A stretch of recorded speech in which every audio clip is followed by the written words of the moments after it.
오늘은 데살로니가 교회 이야기 5번째로 여러분과 함께 같이 이야기를 나누려고 합니다. 지난주에는 만남이라고 하는 것에 대한 중요성을 굉장히 강조했습니다. 데살로니가전서 3장 2절, 3절 그리고 10절에 왜 이렇게 열심히 만나려고 했는지에 대한 본문이 나와 있거든요. 우리 한번 같이 쭉 한번 읽어보죠. 시작. 우리 형제 곧 그리스도의 복음을 전하는 하나님의 일꾼인 디모데를 보내노니 이는 너희를 굳건하게 하고 너희 믿음에 대하여 위로함으로 아무도 이 여러 환난 중에 흔들리지 않게 하려 함이라. 주야로 심히 간구함은 너희 얼굴을 보고 너희 믿음이 부족한 것을 보충하게 하려 함이라. 아멘. 왜 만나야 되는가? 굳건해지려면 서로 간에 만남이 있어야 된다라고 하는 거예요. 혼자서는 우리에게 다가오는 환난을 이기기가 어렵습니다. 당연히 하나님이 우리의 부족함을 보충하기 위해서 보내주신 돕는 배필들과 함께 서로가 서로를 굳건하게 해주는 그 복이 있어야 돼요. 전 그것이 우리 주양교회 안에 있는 다양한 소그룹들이라고 생각합니다. 믿는 사람들과 같이 연합하며 서로를 굳건하게 해주어야 된다. 이것이 우리가 만나야 되는, 모임을 해야 되는 이유이고요. 또 하나는 이렇게 쓰여져 있죠.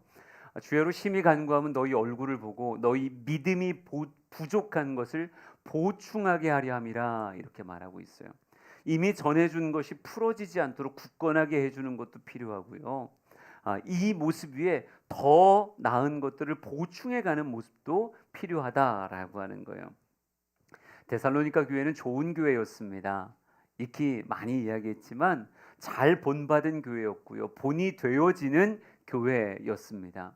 그렇다고 해서 데살로니가 교회가 완성된 교회냐? 그건 아니죠. 완성을 향해 나아가는 교회지 결코 완성된 교회가 아닙니다. 여러분, 우리는 어떠한가요? 우리 한 사람 한 사람은 신앙생활 오래 했으니까 우리는 완성된 사람입니까? 목사는 완성되었기에 안수를 받는 건가요?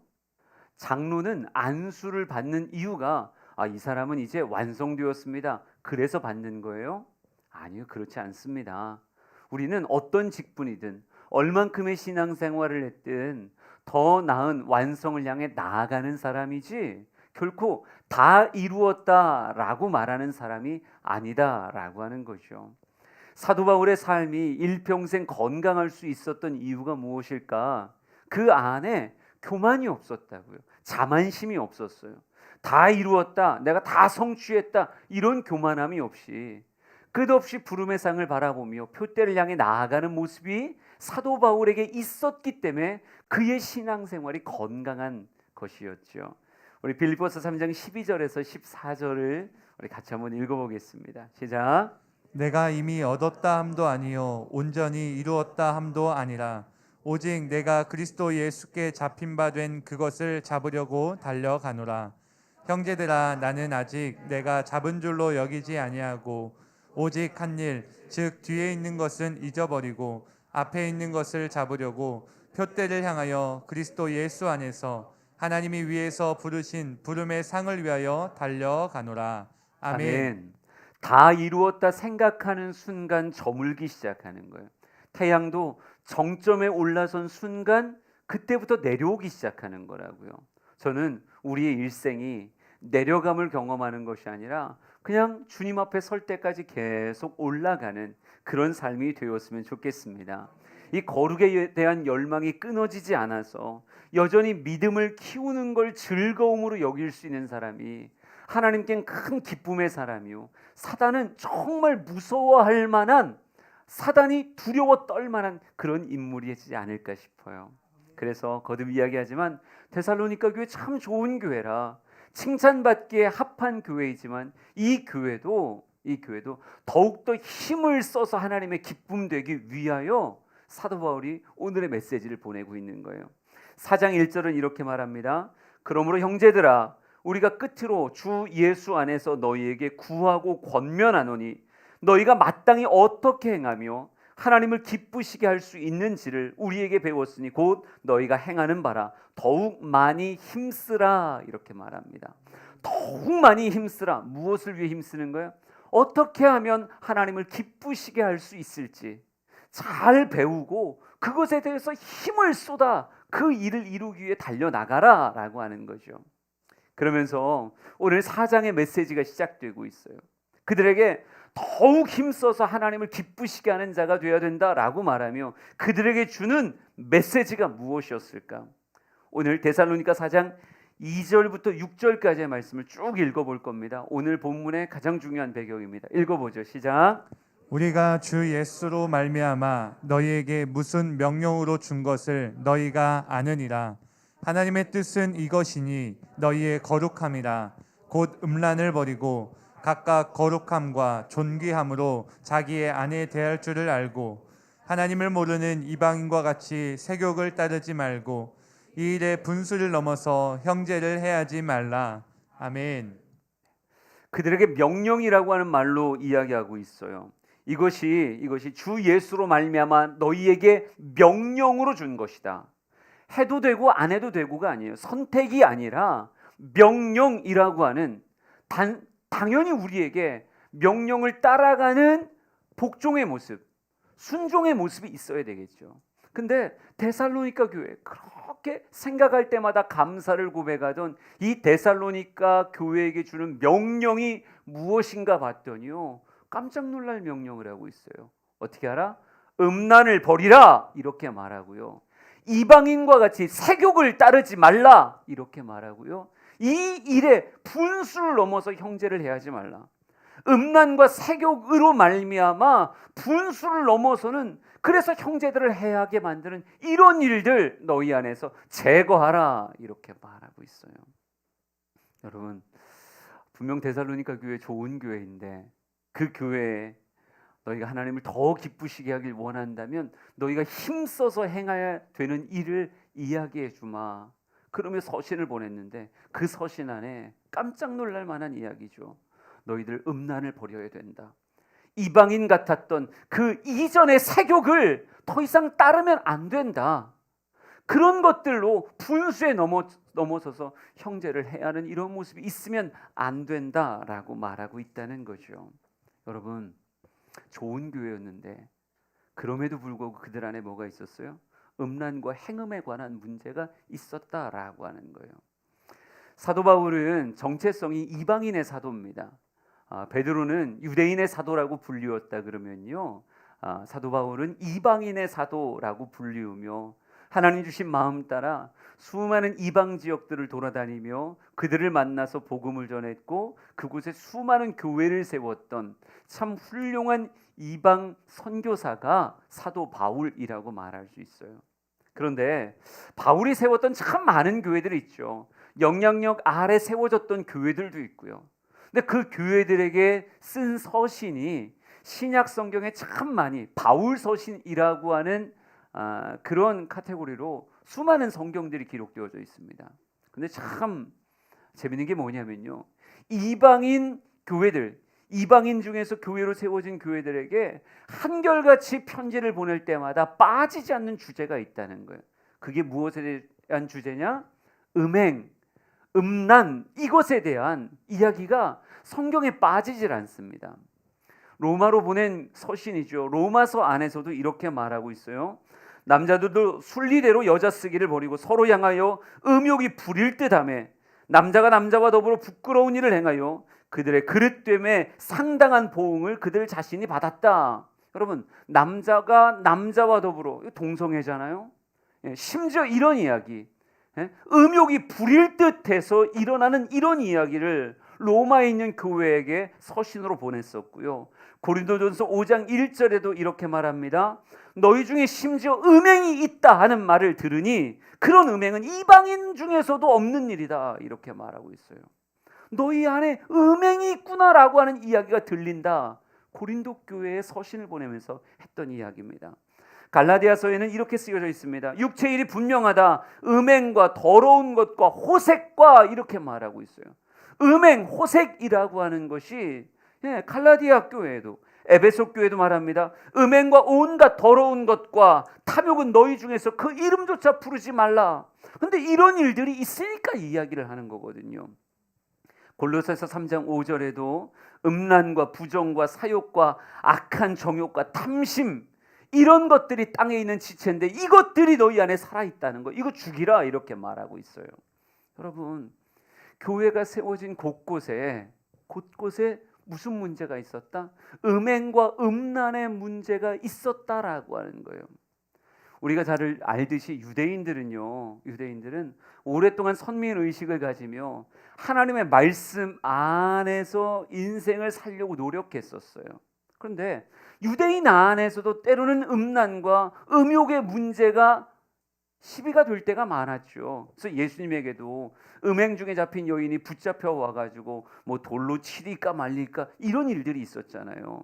그런데 유대인에게는 그나마 하나님의 말씀 안에서 그들의 문화를 만들어 왔기에 유대인의 문화 가운데선 이런 것들이 이슈가 되고 돌로 치릴까 뭐 이렇게 말하는 큰 문제처럼 여겨졌어요. 그런데 하나님을 부정하던 이방인의 문화에 있어서는 이 음란, 음행이라고 하는 것이 과연 문제시 되었을까? 그럼 그렇지 않다는 게 성경에 드러나고 있는 거예요. 당시에 헬라의 사람들은요, 성적인 일탈을 그렇게 문제라고 여기질 않았어요. 그냥 너무 자연스러운 육체의 원함이고 그것이 표출되어지는 것이, 여러분, 인본주의에서는 누구를 만족시키면 되는 거예요? 나를 만족시키면 되는 거예요. 내가 원하고 내가 누리고자 한다라고 한다면 그걸 왜 제한해야 돼? 인본주의의 인생의 법이 뭔데요? 내가 그거 하고 싶어, 이거거든요. 그들의 진리는 내가 하고 싶은 거 한다. 이게 헬라 문화권에 있는 인본주의로 살아가는 사람들의 너무 당연한 삶의 기준이라고요. 하고 싶으면 하고 하기 싫으면 안 해. 그들은 다른 기준에 맞춰 사는 자가 아니라 자신의 기준에 맞춰 사는 사람들이에요. 그러니까 헬라 문화에서는요, 음란, 음행 그거에 대한 문제 의식이 별로 없었어요. 심지어는요, 성욕을 제한한다는 것 자체가 부자연스러운 거라고 생각했어요. 성욕을 억지로 제한한다? 왜 그래야 되는데? 그건 부자연스러운 거야, 이렇게 생각했다고요. 그래서 그들은 나름 그들 안에선 의식과 예의를 갖추어야 되는 그들의 신전들, 이방의 신전에서는 오히려 신전창기라고 하는 말이 있을 만큼 오히려 그곳에서 성적인 일탈을 조장하고 그것이 인간이 추구할 수 있는 나름의 숭고한 일처럼 보여지도록 이런 이상한 교육을 받고 있었다는 거예요. 여러분, 데살로니가 교회 교인들을 생각해 보자고요.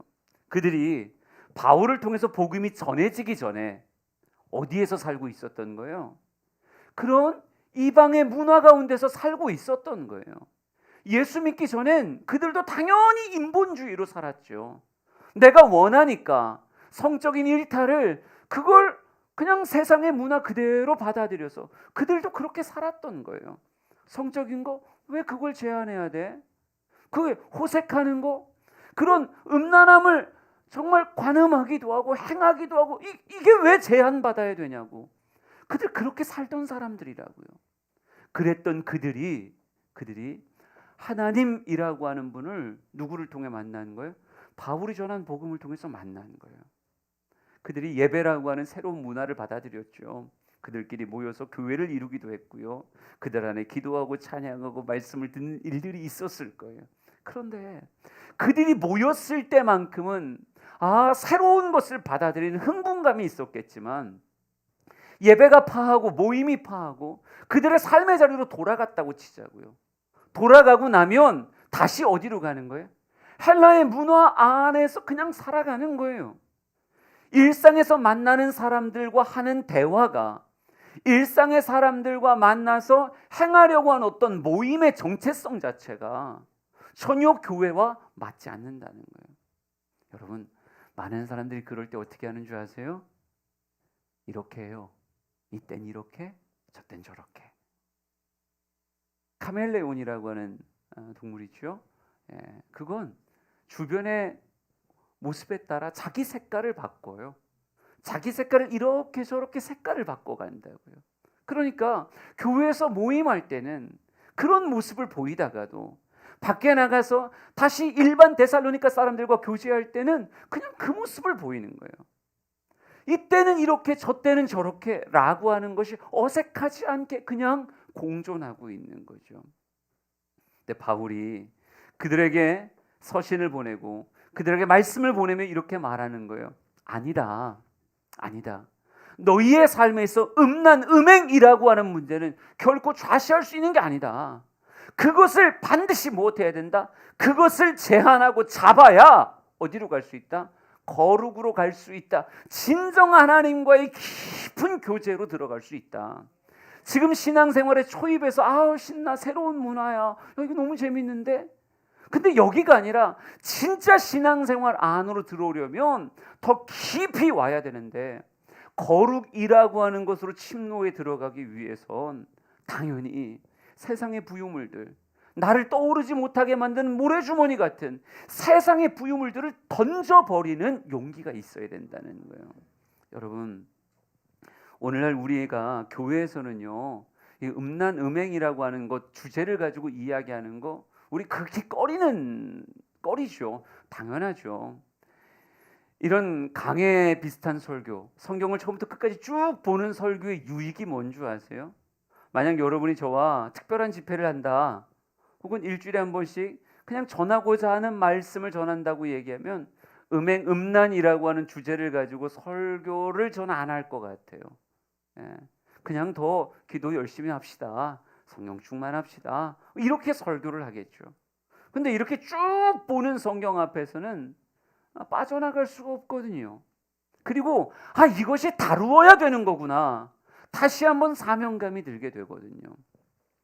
과연 우리 주양의 성도들은 이렇게 딱 봐도 순진해 보이고 딱 봐도 순결해 보이고 딱 봐도 정도만 걸을 것 같은 우리 성도들은 삶에 음란, 음행의 문제가 과연 없을까? 우리의 삶이 그럴까요? 그런 듯이 쳐다보고 있는 여러분의 시선이 참 장하게 느껴지긴 하는데요. 우리의 삶의 문화, 우리가 발디디고 있는 우리의 삶의 문화도 솔직히 사회가 유대인의 문화는 아니에요. 이방인의 문화지. 문화라고 하는 단어는 어쩔 수 없어요. 숫자로 결정되는 거예요. 숫자로. 근데 이 대한민국이라고 하는 나라도 예수 믿는 사람이 많을까요? 예수 안 믿는 사람이 많을까요? 예수 안 믿는 사람이 압도적으로 많죠. 그들의 클릭 수가 무엇을 만드는 거예요? 대중문화를 만드는 거예요. 그 사람들이 무엇을 더 보느냐, 무엇에 돈을 더 지불하느냐, 그것 가지고 대중문화라고 하는 것이 형성되기 시작한다고요. 왜 수많은 걸그룹들이 또 수많은 아이돌들이 이런저런 모습으로 그들의 춤싸움이나 그들이 표현하고 있는 가사의 선정성이나 이 모든 모습들이 왜 이렇게 음란이라고 하는 것을 자극하는 문화로 만들어가고 있을까요? 다른 게 아니죠. 인본주의의 사람들은요, 그것이 무엇을 나를 즐겁게 한다, 나의 눈을 즐겁게 하고 나의 귀를 즐겁게 하고 이것이 나를 자극한다는 걸 알기에 기꺼이 클릭하는 거예요. 기꺼이 그런 영화를 보고 그런 가사의 노래를 듣고 그런 춤사위를 자기들도 연습하고 그 사람들이 보여주는 선정적인 그런 옷차림과 언행을 그냥 그대로 받아들이는 거예요. 그런 사람들이 점점 넘쳐나면 넘쳐날수록 여러분, 우리가 살고 있는 우리의 삶의 주위를 그것들이 꽉 채워간다는 거죠. 그런 음란의 문화와 음란을 조장하는 그런 모습들이 우리 주변을 가득 채우고 있다고요. 여러분, 우리는 가늠한 사람을 데리고 와서 돌로 칩시다라고 하는 유대인의 문화에서 사는 게 아니라 가늠한 사람을 데리고 왔을 때 그게 서로 사랑했다면 그게 간통죄가 이미 폐지가 됐어요. 더 이상 법적으로 그건 죄가 아니라고요. 그냥 일상적으로 살아가는 것과 다를 게 하나도 없다라고 이야기해 버렸어요. 여러분, 우리는 무균실에서 사는 사람들이 아니에요. 우리의 직장은, 우리의 세상 친구들과의 만남은 무균실이 아니라고요. 오히려 음란의 배양실에서 사는 것 같이 음란을 서로 막 자극하는, 음란을 자극하는 이런 시대에 우리가 살아가고 있다는 거죠. 여러분, 우리가 꺼내고 이야기하지 않으려고 하지만 우리의 삶에 아주 가까운 죄라고 얘기할 때 성경의 표현들을 보세요. 음란, 살인이라고 하는 것이 몇 번째 나오는지 거의 1, 2위를 다투며 나와요. 늘 거론할 때마다 음란의 문제가 1, 2위를 다투며 나온다고요. 그만큼 우리의 삶에 아주 밀접한 문제가 음란에 관한 문제예요. 이 음란이라고 하는 것으로 발목 잡혀 진정한 거룩으로 나가지 못하는 그런 사람들이 꽤 많다는 거죠. 바울은 이 현실에 대해서 당연히 자각하고 있었어요. 그러기에 모든 교회들에게 끊임없이 서신을 쓰며 무엇과 싸우라고 이야기하는 거예요? 음란과 싸워라 이렇게 이야기한다고요. 4장 3절을 보세요. 4장 3절 하나님의 뜻은 이것이니 너희의 거룩함이라 곧 음란을 버리고 하나님의 뜻인 거룩으로 나아가기 위해서 성경은 우리에게 이렇게 말한다고요. 곧 너희의 음란, 너희의 삶의 음란이라고 하는 것 버려야 된다 이렇게 말하고 있어요. 여러분, 세상에서 간통은 죄가 아니다라고 말해도요, 우리는 이렇게 말해요. 간통은 죄다. 더 넓게 말할까요? 혼외 정사가 우리는 죄라고 말해요. 우리 장년들뿐 아니라 우리 청년들도요, 심각한 성적 이 음란에 사로잡혀 있어요. 여러분, 이런 거 상상해 보셨어요? 100일 여행? 우린 100일 되면 편지 쓰고 널 만나서 좋아 이렇게 얘기하는 거잖아요. 아니면 100일 맞아서 레스토랑 가서 평상시에 못 먹어보던 음식 먹고 돌아오는 거잖아요. 요즘 심지어 청소년들도, 심지어 예수 믿는 청년들도요, 사귄 지 100일 됐다고 여행 가겠대요. 1박 2일 강원도로 여행 가겠대요. 저쪽 여수로 2박 3일 여행 가겠다는 거예요. 1년 됐어요? 여러분, 신혼여행 떠나듯 떠나요. 해외로 3박 4일 떠나겠다는 거예요. 여러분, 그래, 사귄 지 2, 3년 됐어. 그런데 나이가 아직도 20대 초중반이에요. 그런데 4박 5일 신혼여행 가듯 이곳저곳으로 다 여행을 가버려요. 여러분, 아이들이 무슨 수로 자기를 지켜요? 무슨 수로?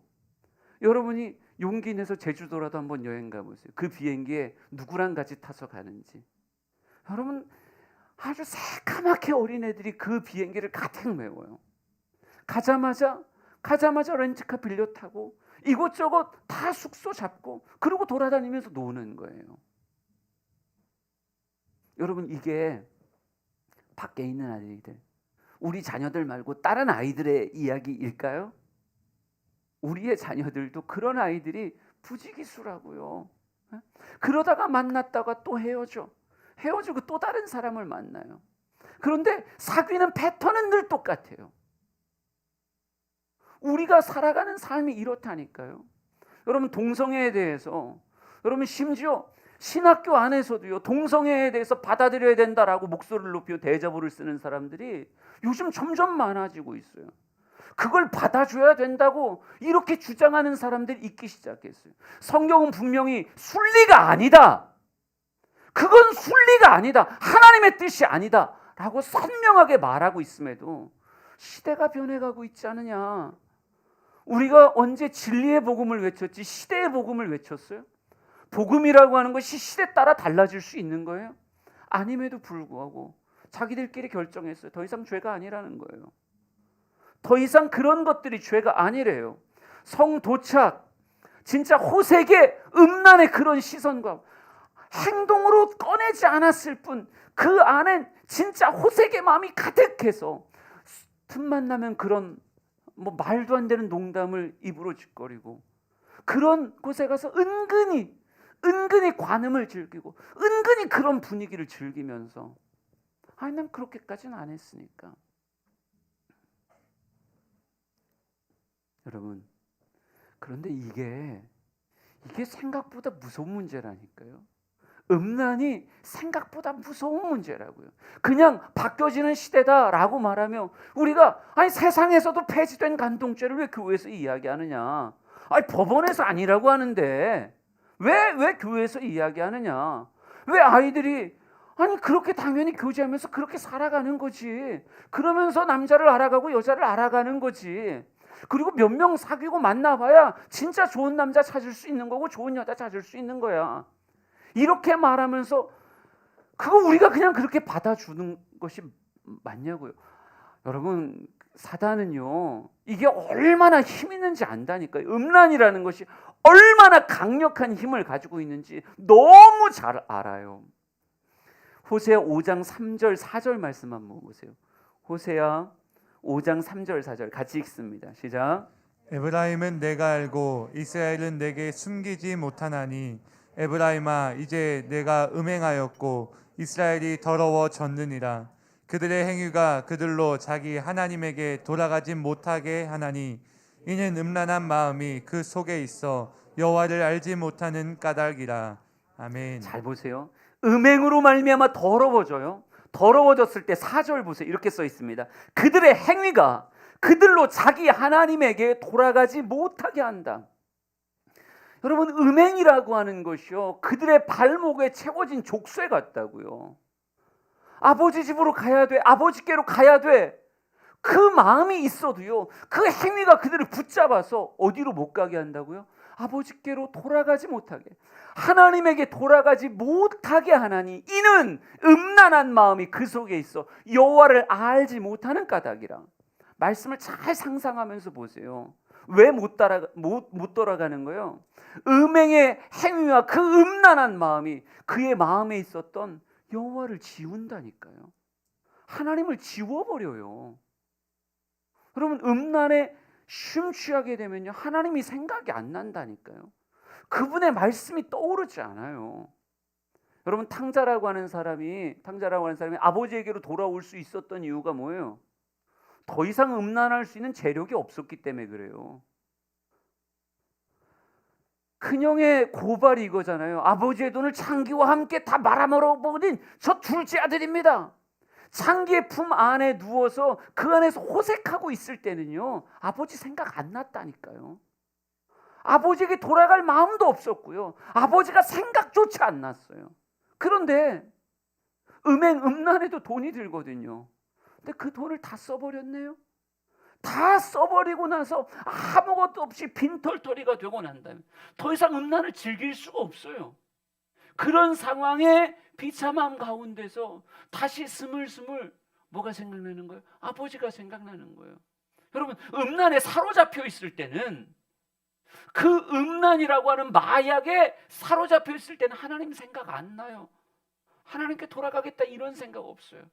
근데 그 마약 같은 음란이 어느 순간 정말 그의 삶에서 흐려지고 난 다음에는 돌아가는 그런 마음이 희한하게 그 안에 생기더라고요. 여러분, 근데 요즘 시대가 무서운 게 뭔지 아세요?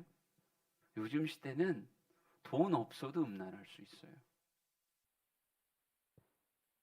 예전에는요 돈이 있어야 한량 행동했었다고요. 돈이 있어야 이런저런 뭐 기생집도 가고 어디도 가고 막 그러면서, 여자건 남자건 돈이 있어야 음란을 즐겼어요. 근데 이 요즘의 세상은, 인터넷의 세상은 곳곳에서의 이런 성의 문화 가운데 너무 자연스럽게 살아가고 있는 이 세상에서는요 그런 것 없어도 얼마든지 호색을 즐길 수 있게 돼버렸어요. 사단이 무엇을 지우려고 하는 거예요? 우리의 생각에서 하나님을 지우려고 하는 거예요. 음란으로 다 발목을 잡아서 하나님을 지우려고. 하나의 그림을 보여드릴게요. 장 레옹 제롬의 밧세바라고 하는 제목의 그림입니다. 1889년 작품이에요. 딱 봐도 누가 밧세바인지 알겠죠. 앞모습을 보여드리지 않아서. 그렇지만 뒷모습만 봐도 이 사람이 밧세바겠죠. 근데 밧세바를 저 앞에서 정면으로 보고 있는 한 남자가 보이실 거예요. 저 탑 위에 있는 사람 누굴까요? 그게 다윗입니다. 열왕기상 15장 5절을 보여드릴게요. 이는 다윗이 햇사람 우리아의 일 외에는 평생에 여호와 보시기에 정직히 행하고 자기에게 명하신 모든 일을 어기지 아니하였다, 이렇게 말합니다. 여러분, 우리아의 일이라고 표현되는 건요 밧세바라고 하는 여인과의 간음의 사건을 베이스로 하고 있어요. 이 간음, 음행과 행음의 이 간음 사건 이외에는 여호와 보시기에 정직히 행하지 않은 적이 없었고 하나님의 말씀을 어기지 않은 적이 없었다는 거예요. 여러분, 그런 말씀을 뒤집어서 생각하자고요. 이 음행 사건 없다면 그는 하나님 앞에 거짓을 말하지 않는 사람이었고 하나님의 뜻을 떠나지 않는 사람이었어요. 그런데 이 다윗이라고 하는 하나님의 마음에 합한 자라고 하는 평가를 들었던 진짜 괜찮은 인생도 무엇에 사로잡혔을 때만큼은, 음란에게 사로잡혔을 때만큼은 하나님 앞에 아주 뻔뻔하게 거짓을 말하기 시작했고요. 아주 뻔뻔하게 하나님의 나에게 주시는 말씀들을 다 지워버리기 시작했다는 거예요. 여러분, 이게 음란의 힘이에요. 음란이라고 하는 것이 그 사람을 사로잡으면 아주 쉽게 거짓말하고 아주 쉽게 살인하고, 음란이라고 하는 것에 사로잡혀서 아주 쉽게 가정을 파괴하고 아주 쉽게 재산을 탕진한다고요. 심지어 누구도 넘어뜨려요? 그렇죠. 다윗도 넘어뜨려요. 다윗도 음란이라고 하는 덫을 밟았을 땐 그의 인생이 이렇게 망가지는데 여러분은 무슨 수로 여러분을 지킬 수 있다고 생각하십니까? 음란으로 시작해서 죄의 종합 선물 세트가 만들어져요. 다윗은 교보제 같은 인생이에요. 그의 삶의 A부터 Z까지가 성경에 다 드러나 있기 때문에 우리는 그의 삶을 이미 보았어요. 우리는 서로에 대해서 이 정도로 서로 보여주지 않기에 뭐 다 괜찮겠지 이렇게 말하지만, 음란이라고 하는 죄악이 그의 인생에 들어가면 인생이 이렇게 되는구나라고 하는 걸 다윗은 처절하게 보여주고 있다고요. 하나로 시작했는데 그것이 도미노였다는 걸.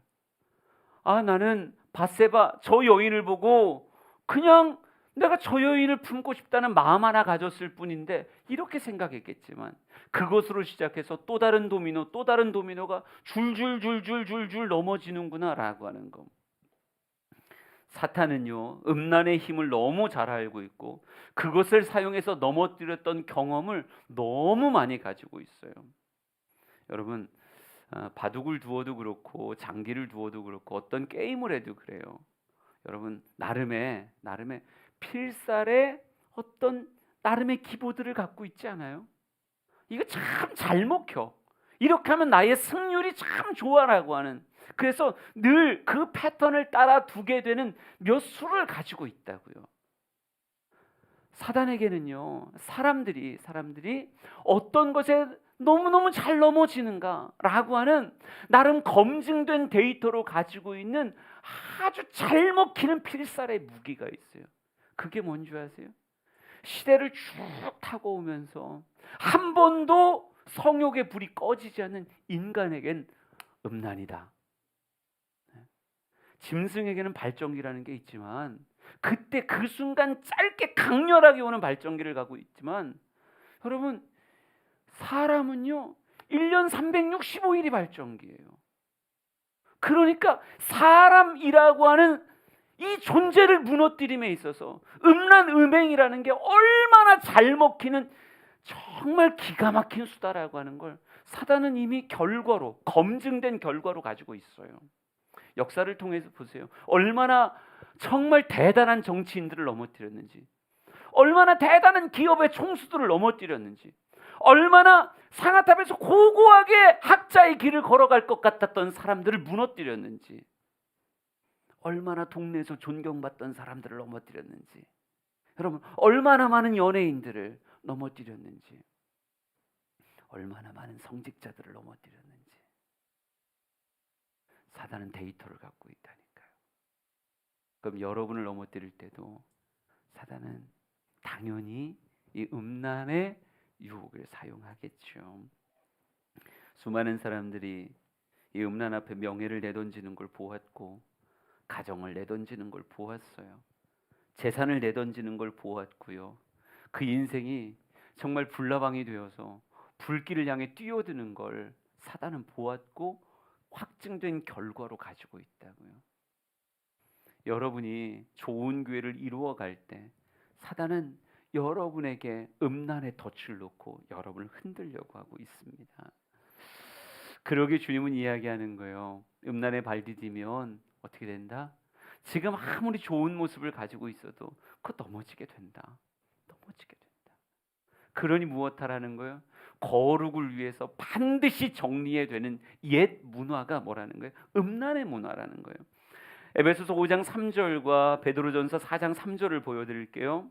음행과 온갖 더러운 것과 탐욕은 너희 중에서 그 이름조차 부르지 말라. 이름조차 부르지 말라는 건 뭐예요? 음행은 아예 너의 삶에 지워져야 된다는 거예요. 너의 삶에 반드시 지워져야 되는 것 중에 하나가 음행이란 단어다.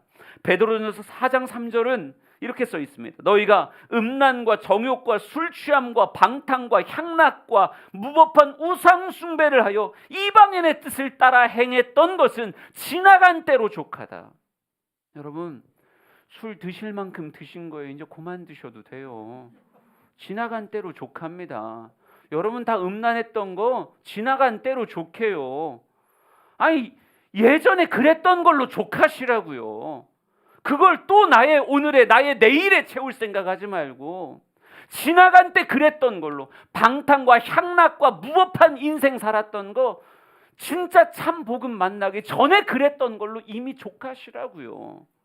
그걸 오늘까지 내일까지 이끌어간다? 그건 아니라는 거죠. 데살로니가 사람들이 복음 만나기 전에 그렇게 살았던 거 그걸로 족해야지. 여전히 육체의 쾌락을 위해서 오늘도 이곳에선 이 모습이었던 그가 저곳에서 저 모습으로 반응하는 거 안 된다는 거죠. 여러분, 사순절은 예수님의 사랑을 가슴에 새기면서 동시에 죄와 싸우는 절기예요. 죄의 삭시 이거구나라고 하는 것을 느끼는 게 사순절이라고요. 그러게 더 치열하게 그 어느 때보다 날이 서서 내 삶에 어떤 죄가 찾아오는가라고 하는 것과 정말 신경을 곤두서서 싸우는 절기가 사순절이라고 말할 수 있어요. 저는 우리 사랑하는 성도들이 여러분의 삶에 들어오려고 하는 음란이라고 하는 것과 싸울 수 있기를 원합니다.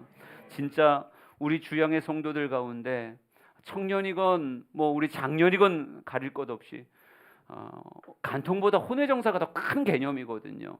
그런 것들이 우리 주양에선 사라지기를 진심으로 축복합니다. 당연히 동성애도 다 사라지길 원하고요. 성도착도 사라지길 원하고 성매매의 이런 모습들 사라지길 원합니다.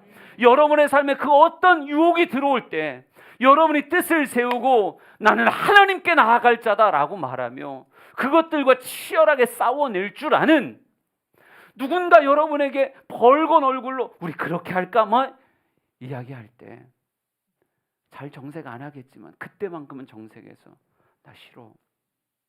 나 그런 삶 싫어. 응? 우리 노래방 가자. 뭐 도우미를 부르자. 싫어. 남자 도우미를 부르자. 싫어. 여러분 딱 그때가 정색할 타이밍이라고요. 5,000원, 100원에 정색하지 말고 진짜 정색할 때는 그런 때에 정색하셔야 되는 거예요. 우리가 이 음란과 싸워나가기 위한 성경의 한마디만 더 봤으면 좋겠어요. 베드로전서 4장 3절을 같이 다시 한번 읽어봅시다. 시작. 너희가 거룩함이라 곧 음란을 버리고 각각 거룩함과 존귀함으로 자기 아내를 대할 줄을 알고. 아멘. 그래요. 음란을 버리고 그 버린 그곳에 뭐를 채우라는 거예요? 거룩함과 존귀함으로 자기 아내와 형제 자매를 대하는 그런 모습을 그 안에 채우라는 거죠. 여러분, 어둠으로부터 도망가는 가장 빠른 길은 어디로 가는 거예요? 빛으로 들어가는 거예요. 제가 지난 주간 참 여러 사람들과 만나서 대화했는데 한 성도님이 저한테 이렇게 얘기하더라고요. 자기 삶의 기쁨이 뭔 줄 아네요. 그래, 모르죠. 내가 어떻게 알아요? 근데 자기가 이야기하기를 자기는 자기 자녀들 행복하게 해주는 게 자기 기쁨이래요. 자기 아내 행복하게 해주는 게 자기 기쁨이라는 거예요. 그래서 내 아내, 내 자녀들을 어떻게 하면 행복하게 할까? 이걸 자기는 고민하는 사람이고 자기가 했던 것이 제대로 먹혀서 아내가 기뻐하는 모습을 보고 자녀가 기뻐하는 모습을 보면 그게 자기가 좋다는 거예요. 자기는 그 기쁨을 자신의 삶에 세워놨고 그 기쁨으로 시간을 쓰고 돈을 쓰고 노력하면서 그렇게 산다는 거예요. 막 존경심이 들더라고요. 그럼 그게 맞는 거지. 나의 기쁨을 위해서 아이들의 눈물을 아랑곳하지 않아. 나의 기쁨을 위해서 아내의 눈물을 아랑곳하지 않아. 여러분, 그게 가정 깨는 것이 뭐예요? 근데 그들의 기쁨을 위해서 내 시간 물질을 기꺼이 주면서 그들의 얼굴에 미소에 딱 뜨면 그게 너무 좋은 거예요. 야, 진짜 그 진짜 멋있는 거거든요. 여러분, 우리가 일탈되어진 낙을 탐닉하는 그런 인생이 아니라 하나님이 우리에게 주신 적법하게 주신 기쁨, 그 가운데 몰입하는 게 좋은 거라고요. 여러분, 죄악의 낙이 있어요. 죄도 나름의 짜릿한 어떤 쾌감과 즐거움을 준다고요. 근데 죄를 통해서 얻은 쾌감, 죄를 통해 얻은 그 짜릿함은 끝이 뭘로 끝나요? 상처와 후회로 끝나요. 100%죠. 상처와 후회로 끝난다니까요. 이런 예가 되게 조잡한 건 아는데, 옛날에 읍내동에 살 때 우리 동네에서 이렇게 밑으로 내려가서 옆으로 가면 통통오락실이 있었어요. 아시는 분만 알아요. 나 거기 단골이었잖아요. 통통오락실에서 오락하고 싶어서 심지어 아버지 서랍에서 동전을 빼간 적도 있어요. 너무 하고 싶은데 돈이 없으니까 가서 빼가지고 가서 통통오락실에 가서 막 오락을 해요. 얼마나 재밌는지 아세요? 진짜 재밌어요. 그때 막 입에서 거품이 막 보글보글 나가는 것도 하고 이것도 하고 저것도 하고 되게 재밌었어요. 근데 그 재밌는 거 하고 난 다음에 문 열고 오락실 문을 나올 때는요, 그 조그만 아이였음에도 불구하고 내가 왜 그랬지? 이제 엄마 얼굴 어떻게 보나? 아버지 얼굴 어떻게 보나? 이 생각으로 정말 심장이 쿵탕쿵탕 뛰면서 돌아왔다고요. 그 순간 진짜 아버지 생각도 하나도 안 났어요. 어머니 생각도 하나도 안 나고 그냥 재밌었을 뿐이에요. 와, 신나서 재밌고 내 돈 없으니까 남이 하는 걸 뒤에서 그냥 1시간도 더 오래 쳐다보고 그랬었는데, 문 열고 나오면서 그때부터 그게 상처고 그때부터 그게 나의 부끄러움이 돼요. 여러분, 다른 거 얘기해 볼까요? 그럼 공부하는 건 재밌는 거예요? 근데 공부에 재미를 느끼는 사람들이 있죠. 보통 사람들은 이게 강렬하질 않으니까 이 즐거움은 천천히 오고 나중에 오거든요. 근데 공부하는 것에 대한 재미를 통해서 진짜 하루를 10시간을 도서관에서 진짜 씨름했어요. 와, 자기가 생각해도 밖에 안 나가고, 보통은 다 거기다 깔아놓고 나가서 다시 와서 가방 들고 가는 건데, 그냥 자기가 생각해도 너무 용하게 10시간을 버텼어요. 그리고 나서 도서관 문을 열고 집으로 나올 때 여러분, 밤바람이 어때요? 잘했어.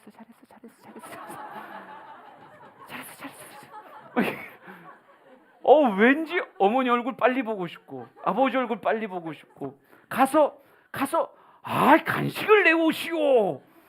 내가 장원급제했어, 막 이런 느낌이잖아요. 여러분, 거룩과 존귀함에도 기쁨이 있어요. 음란에도 기쁨이 있고요. 근데 우리 그리스도인이라고 하면 무엇에 대한 기쁨을 탐닉할 줄 알아야 되는가? 음란의 기쁨이 아니라 이제는 그건 지나간 때로 족하고요. 예수 안에서 새롭게 얻은 이 거룩함과 존귀함을 쫓아가는 즐거움, 이것으로 삶을 채워가는 거예요. 저는 우리 사랑하는 모든 성도들이요, 정말 존귀함과 거룩함 안에 담아주신 그 즐거움을 몰입해서 쫓아갈 수 있는 사람들 됐으면 좋겠어요. 어떤 사람들은 예배는 지루한 거 아니야 이렇게 얘기하는데, 진짜 예배 맛을 알아보라고. 예배만큼 재밌는 게 없다니까요. 예배만큼 재밌는 게 없어요. 그냥 서너 시간 같이 찬양하고 기도하고 막 그 안에서 말씀 나누고 같이 호흡하며 예배를 만들어갈 때 그 행복감, 그 기쁨, 영혼들을 섬길 때 그 기쁨. 우리 교회에서도요, 구제팀들이 뭐 반찬 봉사하고 막 이러더라고요. 반찬 하나씩 만들어갖고 거기다 락앤락통 담아가 딱 갖다 줄 때, 뭘 또 이런 걸, 그 얼굴 하나에 또 기뻐가지고 다음 달 또 해야 되겠다, 막 이런 마음 느끼고. 여러분, 우리 성가대가 얼마나 열심히 연습해요. 마스크 한 명도 안 벗고 열심히 마스크 쓰고 개별 연습하다 마지막 몇 번 딱 맞추고 내려오는 거예요. 그런데 우리 성도들 안에 은혜가 흘러가는구나. 이 찬양이 여호사밧의 군대같이 대적을 몰아내고 어둠을 몰아내는 기가 막힌 찬양이 흘러가는구나. 뭐 찬양단도 마찬가지고 성가대도 마찬가지고 곳곳에서 이런 모습으로 덕을 끼치는 것에 대한 흥분감과 쓰임받는다는 행복감이 있다고요. 여러분, 우리의 삶을 어떤 기쁨으로 채울 것이냐? 여러분, 음란의 즐거움으로 채우면요, 인생은 점점 내려가고 초라해질 거예요. 탕자의 삶이 그랬듯 점점. 그런데 거룩과 존귀함으로 나의 삶을 채워가는 즐거움으로 자꾸 집어넣으면요, 인생은 그 모습과 함께 점점 더 성장하는 귀한 복을 누리게 될 거예요. 난 여러분이 사단의 아주 중요한 병기였던 이 음란이 우리 성도들에게는 맥을 못 추게 되기를 원합니다. 여러분, 음란을 즐기지 말고요, 우리 거룩을 즐기자고요. 성도 안에서 깨끗한 사랑으로 서로를 섬기는 걸 즐기자고요. 그의 얼굴에 미소 돋는 걸 내가 즐기며 서로를 깨끗이 대하고 존중하고 서로에 대해 악한 생각이 아니라 정말 하나님이 칭찬하실 만한 형제 사랑으로 서로를 대해주는 그런 모습 있기를 간절히 소망합니다.